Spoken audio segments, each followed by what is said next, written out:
రాబోయే స్థానిక సంస్థల ఎన్నికల్లో పంచాయతీరాజ్ చట్టం 21(3)ను ఎత్తివేసి ముగ్గురు పిల్లలు ఉన్న వారికి కూడా ఎన్నికల్లో పోటీ చేసే అవకాశం కల్పించాలని ఆల్ ఇండియా ట్రైబల్ జేఏసీ నాయకులు అన్నారు. ఈ మేరకు యూనివర్సిటీలోని ఆర్ట్స్ కళాశాల వద్ద నిరసన కార్యక్రమం చేపట్టారు. ఈ సందర్భంగా పలువురు ఆత్మగౌరవ వేదిక నాయకులు మాట్లాడుతూ మంత్రి మండలి సమావేశంలో ఈ విషయంపై చర్చించి సరైన నిర్ణయం తీసుకోవాలని కోరారు. ఎంతమంది పిల్లలు ఉన్నా కూడా ఎన్నికల్లో పోటీ చేసే అవకాశం కల్పించే దిశగా నిర్ణయాన్ని తీసుకోవాలని తెలిపారు. చంద్రబాబు ఈ నిబంధనలను ఎత్తివేసి ఎన్నికలకు వెళ్తూ ఉన్న విషయాన్ని గుర్తు చేశారు.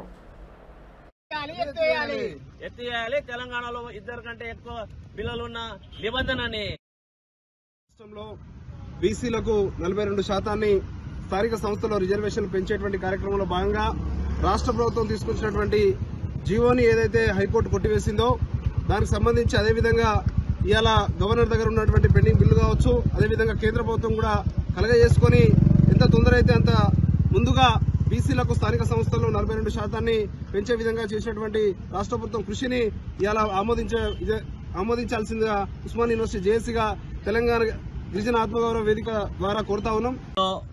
ఈ రోజు గ్రామీణ ప్రాంతాల్లో హాట్ టాపిక్ గా నడుస్తున్న చర్చ స్థానిక సంస్థల ఎన్నికలు.